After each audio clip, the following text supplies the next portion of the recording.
Hi, welcome, Ragda. I can see you've joined. Hi, thank you so much. No worries. Thanks for being here. I think maybe Lisa communicated to you that on your slide, it looked like there was meant to be a video on the last slide. Yes, she did. Actually, there was a link attached to that, but I think the link is not working anymore, so it's fine. I would probably not need to actually open the video. Okay. Okay, so I just won't show the last one. Hello, Raga. This is Jazz. Thank you. Yes, hi, Jazz. No, it's okay. I just need to highlight that young people in Harula did they produce their own templates of problem solving and all of that. So just as a photo, we can just put it at that while I was speaking on the Harula line. Sure. Mm-hmm.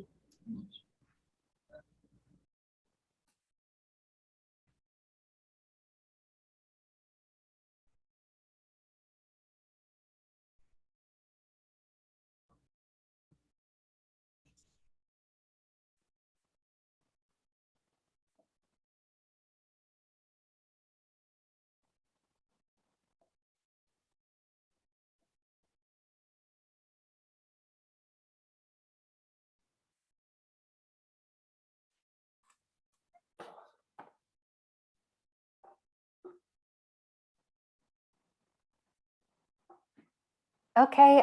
So there's probably about 8 people or so in the waiting room. We'll start admitting those in a moment.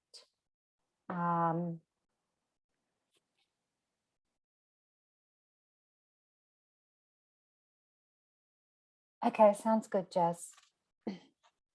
That'd be fantastic. Thank you. Okay, great. I'll do it now. Okay. And then I'll probably just do a quick announcement saying that we're waiting for more to join, and maybe then we just give it like 2 more minutes, and then we can kick off in about 3 minutes or so. Okay, I'm going to start admitting people now.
Hello and welcome everyone. Thank you for joining.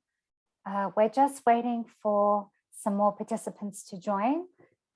So please bear with us, and then we'll shortly start our session on human-centered design within the next couple of minutes. Thanks a lot.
Okay, thanks very much for those who've joined. We're going to shortly kick off this session on human-centered design. We'll just give it another 30 seconds to see if anyone else joins, and I know that there'll be people joining through the session, but we can make a start in about 30 seconds.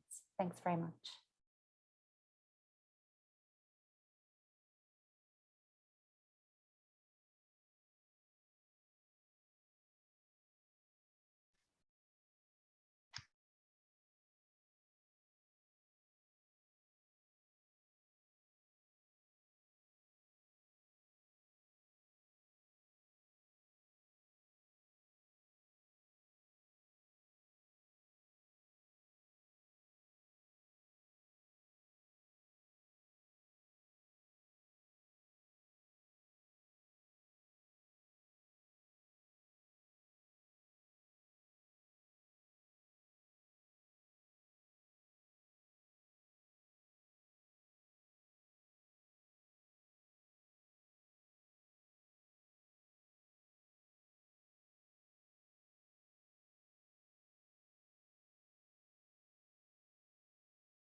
Well, good afternoon and good morning, everyone, and a happy belated International Youth Day.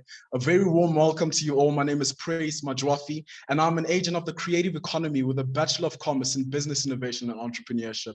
I'm a co-founder in iAfrica, an African e-commerce marketplace for African brands, and have been involved in multiple initiatives working with UNICEF South Africa and Generation Unlimited. Now that you all have a glimpse of my CV, we present to you all today as part of the Secretary General's Youth Envoys Innovation Challenge. We've seen so many remarkable examples of young people leading with innovations and solutions that are helping to solve the most complex of challenges that is this young generation faces. There's so much to celebrate today, and in today's session alone, we will be exploring how human-centered design is enabling young entrepreneurs and change makers to take the light bulb moment into a scalable solution. It's an opportunity to get a taste of how human-centered design actually works practically, and we'll also hear from young people who have benefited from having been through this process. Today, I am excited to present to you 4 unique stories on how human-centered design has been applied to catalyze youth-led innovation. First, we'll hear from our colleagues at Generation Unlimited on the Youth Challenge. The cornerstone of this global challenge is to put young people in the driver's seat and to lead in addressing the challenges they see within their own communities. Secondly, the Youth Marketplace, or YOMA, is a digital platform that is designed with young people and for young people, linking them to learning and economic opportunities. Finally, we will hear from the African Union Commission and the Global Volunteer Initiative and how they are collaborating to equip AU volunteers with a systems mindset. Before we get started, I would like to ask everyone to keep their microphones off if you're not speaking. And when it comes time to questions, please raise your hand if you have a question you would like to pose. Please feel free to put your questions in the chat box too. And for now, as we're waiting, please go ahead and introduce yourself in the chat box by sharing your name and where you're from. I would now like to hand over to Hannah Sachil, who is the Youth Engagement Lead at Generation Unlimited. She's an avid proponent of HCD as a proven method working with young people, having overseen the development and implementation of multiple global youth programs, including Upshift, Ponder, and Generation Unlimited, the Generation Unlimited Youth Challenge, which she's going to give us a little bit more information about. Hannah, the floor is yours. Thank you so much, Praise. What an inspiring and electrifying intro. Thank you. Thank you very much. Hello, everyone. Good morning, good afternoon, and good evening. I want to briefly talk to you today about one of the key methodologies that we at Generation Unlimited and UNICEF use in order to ideate and implement youth-centric and context-responsive initiatives. This methodology is called, as Praise already mentioned, human-centered design, and it is the methodology behind some of the most successful youth-led initiatives at GenU and UNICEF, including the Youth Challenge, the Global Volunteer Initiative, YOMA, Upshift, Ponder, and so on. So we'll hear more about them throughout the meeting, as Praise already mentioned. So going back to human-centered design, it is an approach to problem solving that develops solutions to problems by involving the human perspective in all steps of the problem solving process. Essentially, this approach is all about building a deep empathy with the people you're designing for, generating tons of ideas, building a bunch of prototypes, and then ultimately, if done well, the human-centered design does fuel the creation of products, services, and programs that resonate more deeply with the audience, ultimately driving engagement and social impact. Next slide.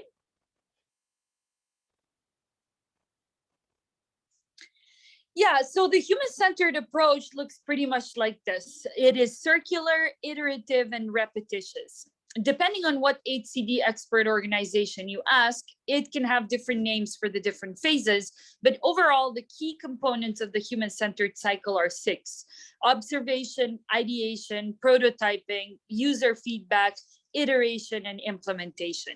I will go over briefly some of these key components just to give you a sense of what the human-centered design approach looks like and how then we can apply it differently in the different kinds of initiatives and depending on what kind of problems we're trying to solve. And we'll start with the first phase, which is the observation phase. So this phase, as the word itself says, it's about observing the end user, learning and being open to creative possibilities. One needs to understand the people you're designing for, in this case, the young people. In this phase, one has to identify patterns of behavior, pain points, places where beneficiaries have a difficult time doing something. These all lend to tremendous opportunities in terms of designing for the end user at the end of it.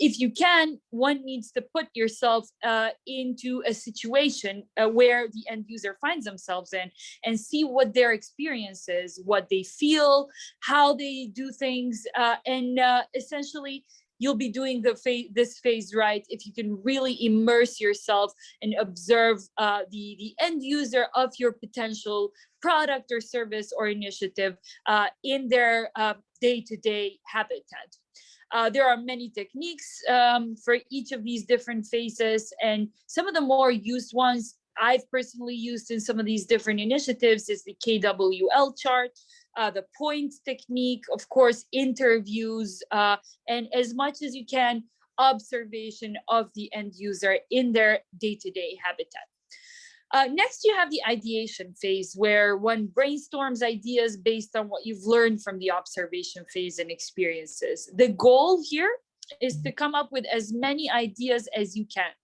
As you're coming up with ideas, you need to stay focused on the needs and desires of the people you're designing for. And those needs and desires you had already identified partially in the observation phase as well.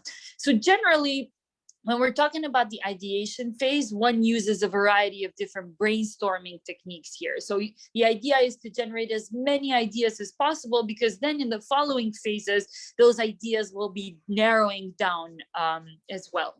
So the following phase is the rapid prototyping phase. And here is where one quickly builds a simple prototype of the initial idea that you came up with in the previous phases. It makes it tangible and gives you something to test with the end user, in this case, the young people, of course. Here, you're not supposed to build anything fancy or high fidelity prototyping. You actually need to ask yourself, how can I spend the minimum amount of time building what will allow me to get user feedback as quickly as possible. Because the idea is that during rapid prototyping, you'll be prototyping a bunch of different things and see what connects better with the end user and what resonates more with the context you're trying to build for. So the purpose of this phase isn't to create the perfect solution. It's rather to make your solution be on target. And there's a variety of different common prototyping forms as well, including storyboards, physical models, role plays, diagrams, and so on. Of course, the next phase then is the user feedback, where you get your simple prototype that you just ideated into the hands of the people you're designing for. This is the most critical phase of the human-centered design process, and this is where essentially human-centered design gets its name from. It's the user, the human element of the entire building process. Without input from your end user, you won't know if your solution is on target or not, and you won't know how to evolve your design to something that really resonates with the user. So the goal here is to solicit honest feedback, even if it's negative. It's better to know early on before a lot more investment has been made to a point where the solution is not desirable. The next one is the iteration phase. So once you get feedback from the users, you use that information to fuel the changes to your design. One needs to keep iterating, testing, and integrating user feedback until one is pretty much happy or content with the fine-tuned solution that has come out as a result of this entire process. This may take a few rounds, and a lot of people do get discouraged by the fact that you need to start over and add things and go back to the user again, ask a few more questions, come back to the design table, add a few more elements, and so on. But one shouldn't get discouraged, because with each iteration, we learn something new and we develop our product or service or program into something that is better and will have bigger and higher social impact as well. So once we've got the solution to a point where it's ready to be used, it's time to move on to the next and final phase, which is the implementation phase, of course. Now that you've validated the usefulness of the solution with the end user and gotten your design just right, it's time to get your idea out into the world. With each new update that you implement, one needs to continue to observe the users, design for them, and use their feedback to feed and loop into the future solutions and into the upgrades of the initial solution as well. So that is why it's a circular process, and that's why it's not a process that has an end, but rather it's very iterative, and one needs to constantly feedback into it to make sure that human-centered design is at the core of it as well. Next slide.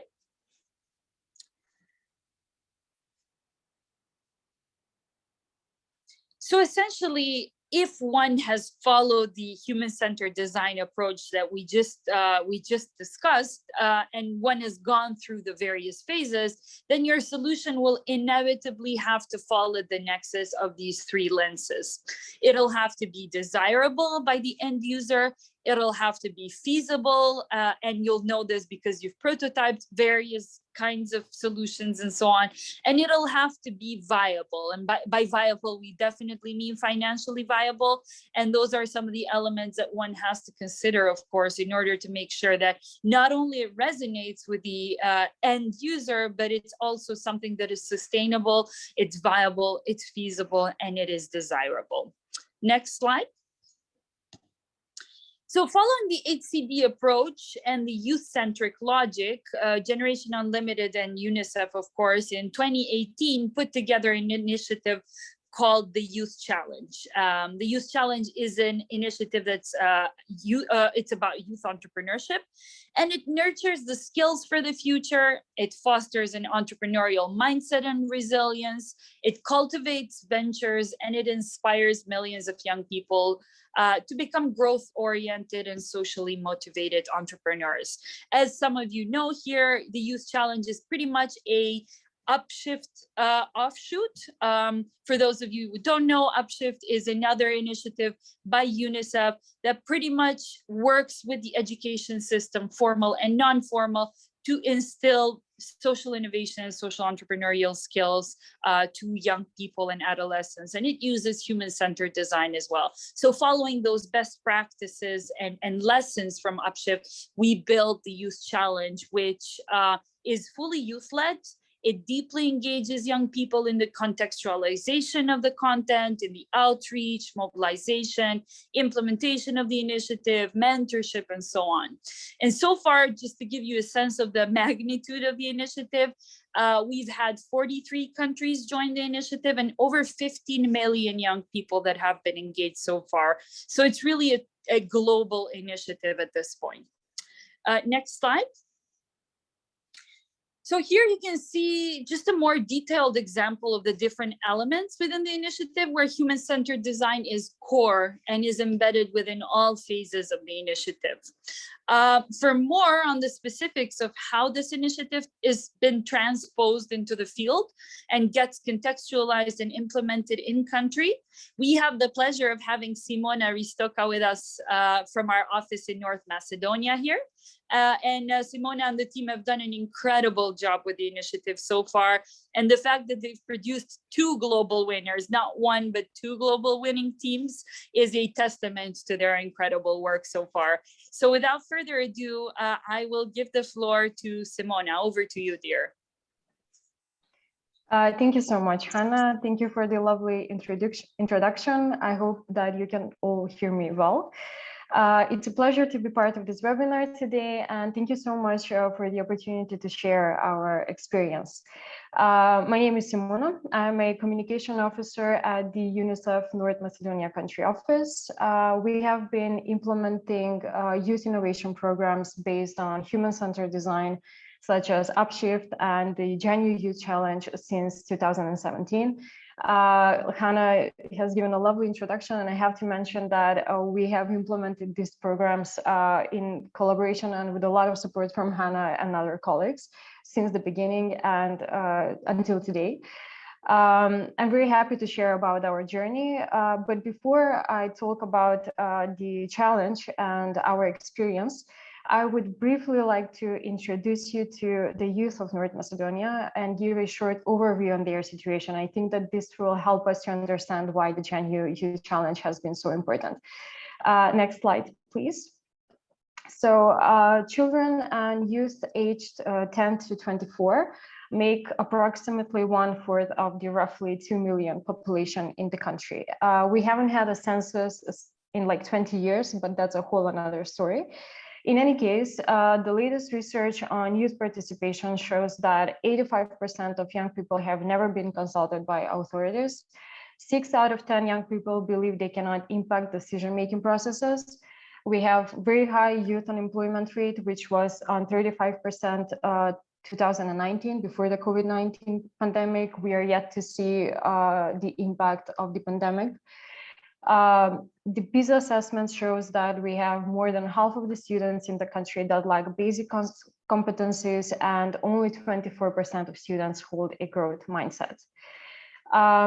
The situation has been further exacerbated by the COVID-19 pandemic, like in every other country in the world, and we are yet to see the impact on children and youth. However, the general sentiment of youth in North Macedonia is that they feel excluded and with limited opportunities to lead change in their communities. Next slide, please. This is why programs such as the January Youth Challenge not only offer safe space for young people to explore, to learn new skills, to challenge themselves and to speak out. They also break the cycle of inactivity and the perceptions of youth as being passive members of society. Seeing their peers actively taking part in youth innovation programs, in international competitions, receiving support and recognition for their ideas and their hard work, it is probably one of the most important factors in breaking the cycle and changing their situation. And young people have continuously demonstrated that they have every intention to do so. And to be quite honest, we weren't that surprised by the fact that we have global winners 2 years in a row. Next slide, please. The first youth challenge that took place in 2018-2019 was focused on violence against and among children. In North Macedonia, half of the children aged 2 to 14 experienced physical punishment in the home. These are again data before the COVID-19 pandemic, but the reported cases of violence against children surged immediately after the outbreak. So we invited young people to take part in the challenge, having in mind 3 specific goals: create support systems and platforms to report and seek help from professionals and peers, reduce bullying, cyberbullying, and violence among young people, change perceptions among adults towards meaningful engagement of youth in their communities. And there are a few important things that I would like to mention related to the first challenge. First of all, this was the first time that we introduced Generation Unlimited, the global platform in the country, and with that, the Youth Challenge. So we did a lot of media coverage and we were very active on social media. The main outreach happened through the schools. However, we did targeted efforts to include marginalized youth from state care institutions and small group homes in the process. Second, before the boot camp, we organized sessions with social workers and psychology professors to discuss and learn more about the topic with the teams, as well as to provide social emotional support if needed. And third, at the boot camp, we ensured there are social workers that were working together with the technical mentors and the team. Why I'm mentioning this is that we talked about trauma. We talked about adverse childhood experience. We watched movies together about bullying and cyberbullying and violence in schools. And I'm mentioning this because I believe it's a very important and integral part of the human-centered design process, especially when discussing a sensitive topic. Not only that we got to know each other with the teams, with the mentors, with the social workers, we built trust, we built a safe space. And with that, we were able to work together and to understand the problem. Next slide, please. This is Team Andromeda. They were one of the teams selected on the National Youth Challenge, and later they were selected as one of the global winners. Their idea was to offer peer-to-peer support to victims of violence and to create a safe space online where young people can reach out. With support of the acceleration program, seed funding, and network of mentors and business sector supporters, the team developed and launched their app called Speak Up. Next slide, please. The second youth challenge was dedicated on ideas for digital solutions to remove barriers that children and young people with disabilities face in education and community life. This was the first time that we collaborated with private sector on the Youth Challenge, and the Foundation Telecom for Macedonia not only provided financial support for the Youth Challenge, they also provided their expertise and mentorship support to the teams. For the outreach phase, we collaborated with Scouts North Macedonia, and efforts were made in targeting children and youth with disabilities. This is one of the principles that we also used for Upshift, and we transferred it to the Generation Unlimited Youth Challenge. So we made sure that one of the criteria in the selection process was to have at least one member of the team to be a person with disabilities. In line with the human-centered design principles, this was to ensure that we have the end users involved in the process and that the solutions developed put them in the center. We also made sure that the workshop is fully accessible, including necessary equipment, laptops with assistive software, printing materials in Braille, personal assistance on the spot. Next slide, please. These are some of the photos from the bootcamp, and to be quite honest, I just wanted to put them out there and because they remind me how much I miss these workshops, and hopefully we'll be able to organize something like this in the near future. Next slide, please, Jess. This is Team eBionics. It's the second global winner with their solution Venus Arm. It's an open source 3D printed bionic arm for people with upper limb deficiency. Their aim is to improve access to prosthetic care. The team is currently in their acceleration program, which will last for 1 year. And we're implementing it in collaboration with one of the biggest startup tech parks in the country. We are very excited to be part of their journey and to provide the necessary support in the process. They were actually invited to be part of one of the sessions on the YouthLed Innovation Festival. I hope you had a chance to listen to them. And finally, next slide, please. Through our experience with Upshift and the Gen U Youth Challenge, we have seen how human-centered design and the format of these programs are aligned with the needs of young people and build on the latest research on adolescent brain development.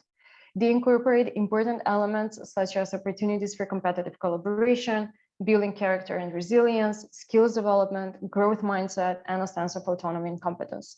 Because of this, we have also made efforts to embed HCD in education curricula. And in the process, we have also trained primary and secondary education teachers. Finally, through these programs, we strongly believe that by allowing young people to learn new skills, develop solutions, and reimagine better societies, we're allowing them to create a better future for us all. Thank you. That will be it from my side. Thank you so much for the opportunity once again. Back to you, Praise. Thank you so much for that overview, Hannah and Simona. As you heard it, ladies and gentlemen, HCD is about building a deep empathy to the people you're building for, observing the end user to understand them, and furthermore, designing or building something that resonates with them. It's also wonderful to see examples of how young people can use HCD to take action into their own hands, providing end solutions that hit the sweet spot of being between desirable, feasible, and viable. I'd now like to call on Paul Steenkamp, founder and CEO of Strategic Innovation Studio, who will share his experience of designing Yoma. Paul, the stage is yours. Thanks, Praise. And thanks, Simona and Hannah. That was really fascinating. Hi, everyone. It's lovely to be with you. Thanks for the opportunity to share some stories, but also to learn and listen to some that are being shared. And I'm looking forward to in engagement with everyone who's attending in just a little while. So I was lucky enough to be part of a team that supported some very pioneering leaders within UNICEF on a project called Yoma. And the title of my presentation is Youth-Led Wrong Thinking to Solve Right and Challenge the Status Quo. Could we have the next slide, please? Thanks, Jazz. So Africa is a very exciting place to be. We have just topped 1 billion people on the continent, and we have an average age of 24 years old. We are majority female, so more than 54% female. And we've got a bright future ahead of us as Africans. The challenge from a youth perspective is that many of the youth on the continent are marginalized. They are battling to access opportunities that will allow them to develop their skills and experience and progress from a career perspective, or for those that are more socially impact-minded, from a social impact at scale perspective.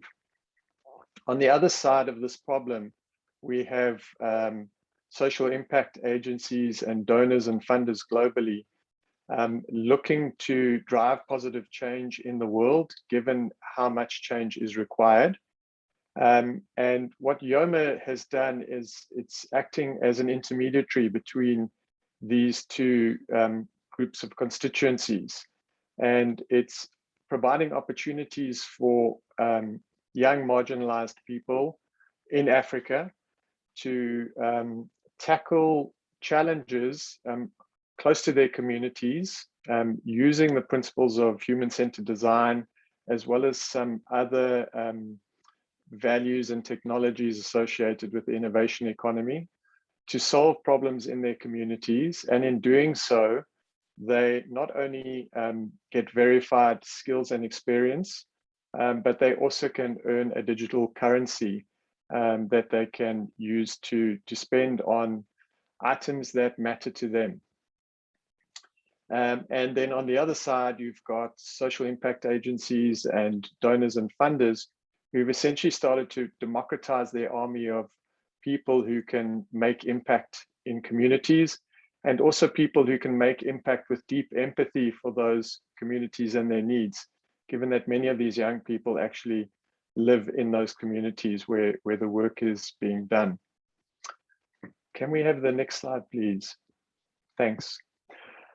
So often in a human-centered design journey, we start by framing the challenge. This is really an important step, and it's not that important what the words on the slide are, but it often is very important to frame a challenge because innovation lacks constraint.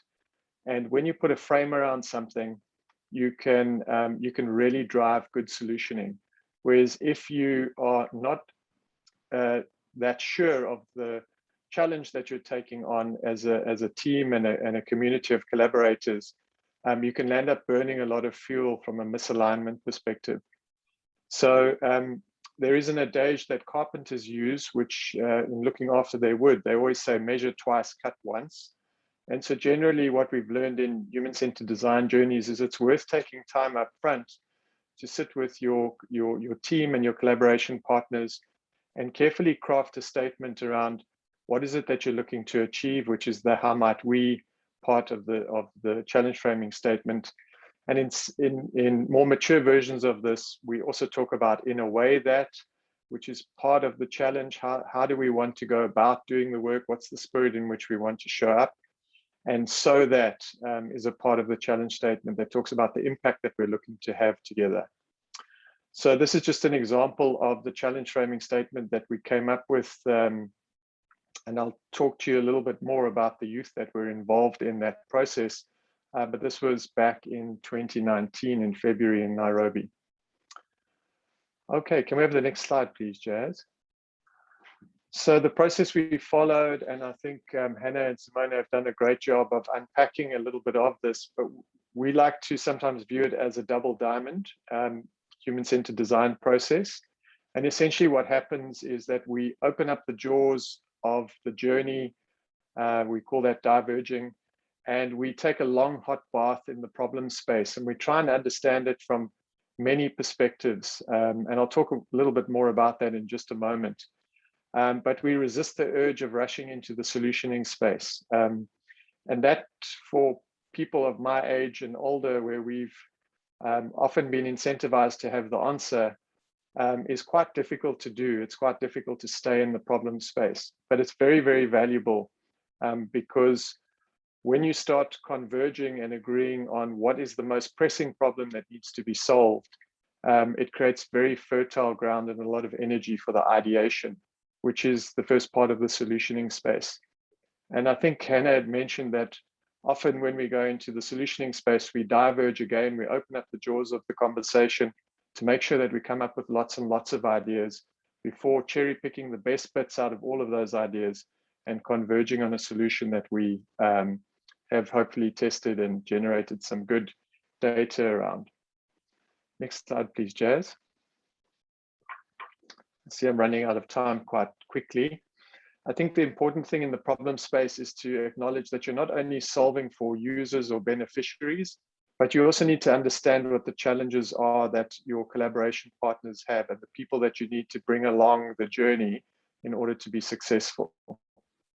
It's also useful to ask experts around the topic and then to synthesize all of that into going into the solution space. Can we have the next slide, please, Jazz? In the solution space, we've spoken about no single idea is typically very good, but lots and lots of ideas. It's possible to cherry pick the best bits out of lots and lots of ideas and come up with quite a compelling solution, but very important to test it. And that's when you really learn the most. Next slide, please, Jazz. We'll go through these quite quickly. These we managed to engage youth from the innovation ecosystem in these 5 countries early on in the problem definition space. Next slide, please, Jazz. And then similarly, about 72 youth from the same group of countries in the solutioning space. Next slide, please, Jazz. Also, it was great that we also engaged university students from both Nairobi and Finland as part of the experts that we engaged. Next slide, please, Jazz. And students at the University of Vienna. Thanks, Jazz. I think that's my time up. And a key collaboration partner was the D School at the University of Cape Town as well. The outcomes, YOMO was essentially launched as a soft launch late last year. There are about 250,000 users who've benefited from the platform and about 1.5 million who've been engaged via the platform. So yeah, that's some of the highlights from my side. And thanks for the opportunity to share a bit of that story with you today. Thank you so much for that overview, Paul. I love the double diamond approach you spoke of, a simplified yet comprehensive outlook on how human-centered design can be approached. I would now like to hand over to Kenneth Chomba from the Global Volunteer Initiative and Raghda, an AU volunteer from the African Union Commission, who together will share a recent partnership that is equipping AU volunteers with design skills. Thanks so much, Praise. And so what I will quickly do is just run through very quickly who the Global Volunteer Initiative is, what we do, how we do HCD, and then I'll pass over the mic over to Raghda, who will tell a more specific story about how we've worked together as part of the AU volunteer. So this is the Global Volunteer Initiative. As you can see here on the screen, we are part of the Generation Unlimited initiative and UNICEF, and so playing both roles there. Next slide, please. And so I'll pick up from where Hannah left it earlier, which is basically introducing to us different ways and elements of thinking about HCD, and basically just run you through very quickly how we've used HCD and how we've adapted it. Next slide. And for us, the GVI approach and the way we look at it is mostly a facilitative strategy process, all geared towards enabling our UNICEF country offices and partners, just like the AU, who you will shortly hear from, to establish volunteer programs. And so we've taken the principles and practices and the elements of HCD that you had earlier from Hannah and shortened those to what we call the design sprints, which looks something like this. Next slide, please. It's this 5-step process. And I won't go through these steps because Hannah has talked about them in one way or another, but it's this 5-step process that goes from defining and understanding the problem all the way to getting to a place where we are planning and thinking about how we're implementing and executing the projects that are coming out of these strategy processes. Next slide, please. So yeah, back to the idea of human-centered design and this definition that that HCD is really a creative process that's up to the people that we are designing for, and really aims to focus on tailor-made or customized solutions that really favor or are relevant to their needs. Speaks in volumes to our approach with HCD. Next slide. And for us, it means that we are always focusing on understanding the volunteer target group. No, just back, please. Yeah, there. On understanding the volunteer target group. And that means that all along the process, we want to make sure that the volunteer target group, whether it's young volunteers, whether it's young women, whether it's adolescents who are sort of like coming in as the volunteer target audience, that's a group of people we want to be learning from. That's a group of people we want to be designing with. That's a group of people we want to be learning from in terms of their insights and even testing with, to make sure that their vision and aspirations are represented in the way that we're designing volunteer programs, that their fears and inhibitors, their motivators are captured in the way that we are thinking about our strategy to execute or launch a volunteer program, but also making sure that we are taking into account that some of the opportunities, offers, and resources that they also have as people, to make sure that the strategy is balanced and brings in the aspirations of the partner organizations, UNICEF as an organization, but also really also brings in the other side, which is of the target audience. So that's a very key element to us, and you will see that as we go into the next part of the presentation, where we'll hear from Raghda around the work that we've done with them at the AU. Our relationship with the AU started last year when they reached out to us to say that they'd like some help setting up a continental volunteer response to COVID. And so we went in and helped them to mobilize from the Africa Union cohort of volunteers who are spread across the continent, and we set up this process with them. And we'll hear shortly from Raghda how that experience has been for them. So over to you, Ragda.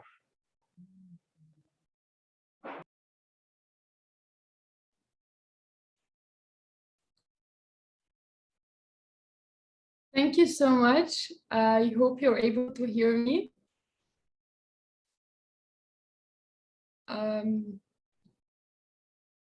I'm just checking if everyone's able to hear me. Yes, Yeah, we yeah, can hear you, we Ragda. hear you. Yeah. Yes, thank you. So hello, everyone, and happy International Youth Day. It's actually my sincere pleasure to be here and representing the African Union volunteers participating in such a youth-led theme, which is the human-centered design. I would first thank all the young people joining from their organizations and different platforms and give a loud shout out to them. So thank you for your role in all everyday efforts actually to create a change in your society and celebrate today you have to celebrate yourself and the role you're doing. Actually, young people, and especially in Africa, are driving the revolutionary change in their communities through innovative ideas, solutions, because we all believe that the change in our community and society is all about us, neither than waiting for institutions, governments, but also it's us effort. I would take this also opportunity today to appreciate the fact of increasing the lately awareness given towards the impact of human-centered design in creating a space for solution-oriented thinking, especially about youth leaders participating, youth leaders and ideas. I would ask if the presentation can be on the next page. It's just like the main theme. After that, the next one. Yes. So I know it's only an image, but I want to describe something in the last year while my experience in participating in the design thinking workshops as an attendee. I would say that it opened my angles and it gave me more spaces for observation and innovation, gaining the knowledge needed to ensure that actually I'm doing efforts in the right place. Many of us young people always have a role to do, believe that we have a role to do, but we also find a huge obstacle with how can we do it, what actually we need to do. So this how I think what was answered during these workshops happened last year. That's why I believe now that this use of thinking technique is crucial towards mind mapping. It takes us from the stage of imagination stage and dreaming stage into the actual one. Last year, also, the concept of the human-centered design wasn't actually familiar to my ear, and it wasn't that close to us.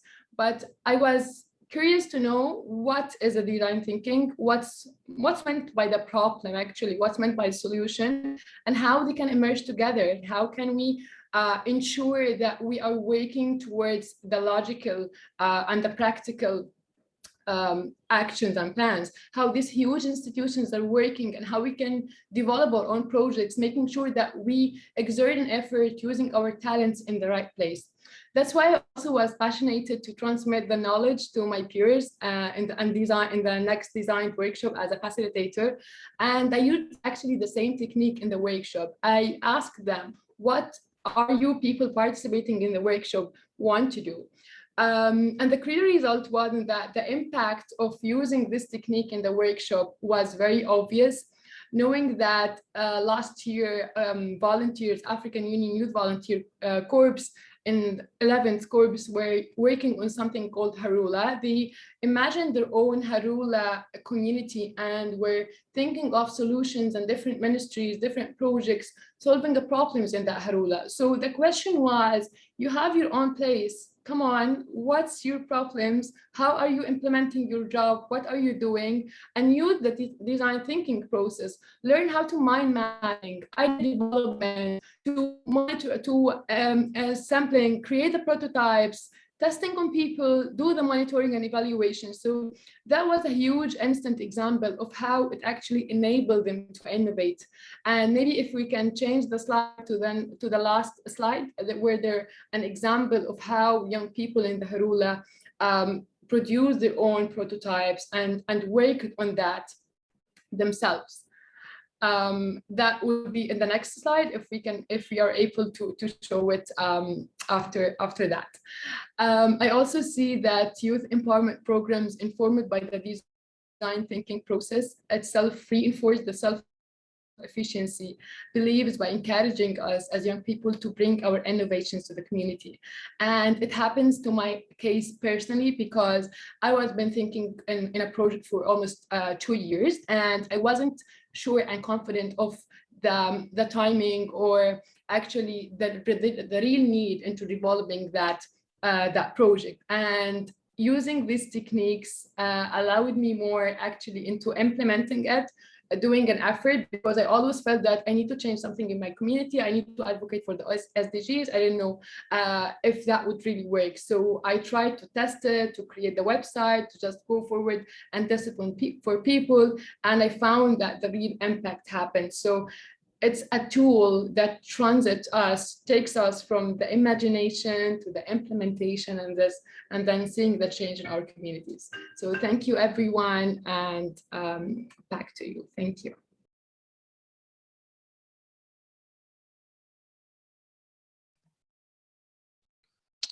Thank you, Kenneth and Tarakda, for this wonderful presentation, as well as to our fellow presenters today. It goes without a doubt that young people are the commonality to a better future, equipping the youth with skill sets such as human-centered design thinking to approach problems is a step in a positive direction. Not only are all these initiatives educating the youth, they are preparing us for the possibilities beyond. What we're learning today is innovation is not a step, it is a process. I'd now like to jump into questions, and I'd go straight for a question for Hannah. Hannah, I have a question for you here. So now I'd like to go back to the very beginning when Hannah shared the iterative process that is being a part of human-centered design, the human-centered design method. It can be a long process of testing and retesting different prototypes. It goes on and on and on and on. And I'm sure there's disappointments along the way. How do you keep young people engaged and excited about this process? Yeah, thank you so much, Praise. I think that's a really good question. And it is something that I have personally seen time and again when running human-centered design processes with young people. I think there's a few things that one needs to keep in mind.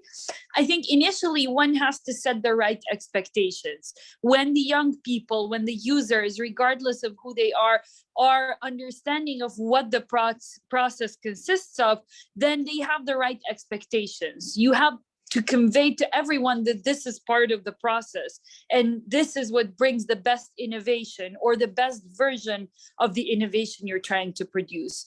I think another thing that has always worked in my experience is that you should give examples of previous initiatives, previous innovations that have gone through multiple iterations to bring about the best version, because that's when you set concrete examples in the users and young people's minds that this is the kind of process that brings that best version.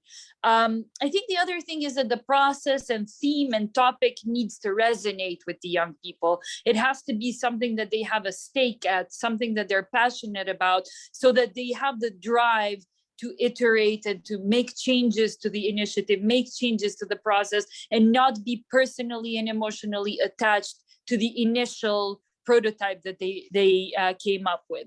And I think ultimately it just has to be fun. We're working with young people. While serious outcomes are the result, it doesn't have to be a dull formal process. It can be fun and exciting and passionate, and it can equally come up with some of the greatest outcomes out there. So I think we often forget to have fun. I think there has to be a balance between the right outcomes and the right processes, but also the right amount of fun ingredients and excitement and passion and drive to come up with the best solution. So that's what I would say to that question. Thank you so much, Hannah. I think we all wish that school was just one day, but we all understand that it's an accumulation of years, it's an accumulation of time. And so is the same as, like, you know, the human-centered design approach. It's not just a simple solution, it's a solution that you work to get towards. I'd like to ask Paul a question. Paul, you have many years experience in human-centered design. How do you see young people's involvement in the design of digital platforms as impacting the eventual outcome or product? Yeah, thanks, Praise. I think it's amazing. I love the way young young people think. And I love the collective wisdom that emerges when young people come together. And I think we're incredibly blessed. I can't wait to see young people running the continent. I'm sorry that we've left it in a bit of a mess for them, but I've no doubt that having seen the way they think and the energy that they have and the sense of community that they have, it's so energizing, and it's it's an absolute pleasure to work with them. I spend a lot of my time working with people who are working in large complex organizations, so I see a different type of energy and thinking style. So I really appreciate the contrast. Yeah, so Viva, young people, it's an absolute joy to work with them. And to be honest, a lot of the human-centered design principles are good common sense. And I've often been challenged by young people to say, well, if this is the way we're doing things now, how did you used to do things before? And then I have to admit that we didn't apply a lot of good principles and common sense before. And that's kind of why there's such a mess in the world. But yeah, I'm so glad that this way of thinking and working together is being democratized and has become the new normal. Thanks, Paul. You remind me of a quote or saying that says you can't solve a problem with the same mentality that created it. Now let's turn to Simona. Simona, the Youth Challenge works with a diversity of young people from marginalized backgrounds and so forth. Can you talk a bit more about how human-centered design is used to empower these harder to reach groups, and particularly any reflections on reaching girls and young women? Thank you so much, Praise.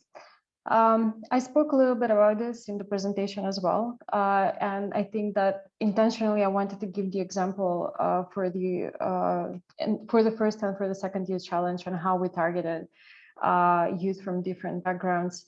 I think that every element that I mentioned in terms of belonging, autonomy, competence, creating a safe space, all of these elements are beneficial for every young person out there, but especially beneficial for young people that come from vulnerable backgrounds. Maybe I can give one example on a girl that we had at the first Youth Challenge, and it's one of the transformative experiences that I had as well, and I keep retelling it every time I have an opportunity. So this was a girl that came from small group home, and she lived together with her brother. She was taking care of her brother. She was studying and she was working. And just a few days before the Youth Challenge, she informed us that she won't be able to join. We had social workers, as I mentioned, and they informed us of her situation. So it took a little bit of effort to understand whether the problem is I have too many obligations, and because my reality is different from probably the realities of other young people in that sense, or is it because I don't feel comfortable enough to work together with other young people and I don't feel as I belong in this setting. So all of this takes a lot of precaution and a lot of understanding and building bonds before you reach the boot camp, so that young people, when they are present at the boot camp, they feel not only belonging, but that they're also able to speak out and to share their ideas, and their ideas are as worth of everyone else's. She joined initially, and for her, I still believe that for her it was a very great experience. She told us afterwards that how it meant to her that we reached out and that we tried to understand and to help her and to give all of the preconditions for her to be able to join this workshop.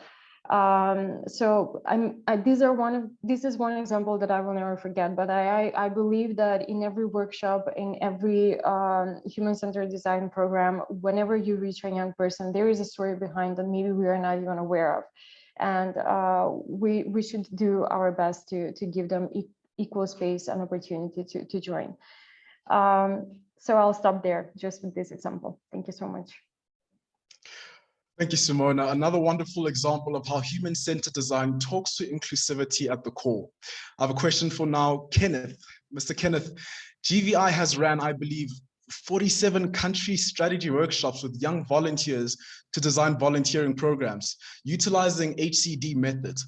What are some of the lessons of applying this method with young people that you can share with us? Well, yeah, I mean, I think, one of the things to just say is that we believe that, the people closest to the problem are closest to the solution. And so it goes for young people as well. The young people closest to the problems that they're trying to address, that they really care about, are also closest to the solutions. They are right there with them. And our role is to really enable them to get where they want to go. And I think we have to see ourselves just as like facilitators for that process and not owners of the process. But I also think that over time, we've also learned that young people are increasingly becoming disenfranchised. And so we are also beginning to be very careful in the way that we use the term young people, because they all don't belong, like that sort of like wholesale term is not a real reflection of where young people are, even just in the continent of, where I am right now. Young people are beginning to feel more disenfranchised. They don't see each other the same way. And they're all going through different challenges. And so we are now spending more time through our approaches or our workshop strategy process, running a lot of empathy mapping exercises and also like audience development exercises to really understand like who's the actual person you're talking about when you say a young person, right? Because it's an entire spectrum of young people with very different experiences. And so that's kind of one thing that we've caught and we holding very closely in the way that we are doing our work right now. Over. Thank you so much, Kenneth. Thank you so much. It goes without saying that human-centered design is what we need as young people. And as Kenneth mentioned, the same shoe does not fit anyone. And if it did, we wouldn't have wonderful movies such as Cinderella and so on. Let me bring in Ragda into the mix now. Ragda, for young people leading their own organizations and networks that are listening in today, they might be curious about how they can utilize HCD approach with their peers and colleagues. Do you have any advice as to how they could start? Thank you. So I would say start with one word: practice empathy. Know your actual audience, know what you want to do, and then practice empathy with them. Get into the community, whatever you're trying to target, and know their own problems, because the solutions come from the main problems. So be equipped with knowledge, because instead of asking what I want to do to my community, ask yourself, what does the community actually wants me to do? So focus on the community issues, go testing of possible solutions and advancing ideas, use simple concepts and try to minimize everything and try to reach your audience within their languages and ask them what they actually need to do and just take the lead. Thank you. Well, thank you so much, Ragda. I think this is now an opportunity for myself to practice empathy and to take a few questions from the floor. So please do raise your hand and come forward if you have any question for any of our panelists.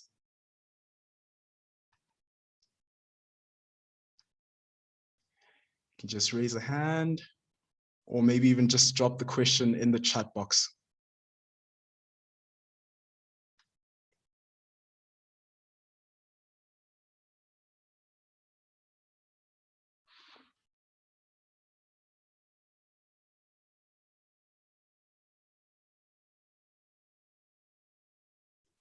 Well, it looks like we've been having a very comprehensive session as everyone is fully filled in on what human-centered design may be. And with that, ladies and gentlemen, I would like to thank you all for your time. Thank you for sitting and listening with us. Thank you to everyone once again for your participation and for the rich discussions today. I think we can all agree that human-centered design methodology is a creative approach to problem solving. And it starts and ends with people at the end of the day with innovative solutions. Before we officially close, I would like to mention that this webinar constitutes the very first of a learning series launched by Generation Unlimited that will explore meaningful youth engagement and action. The series will include monthly webinars that tackle, similar to the one today, how as youth practitioners and young leaders can work genuinely with and for youth.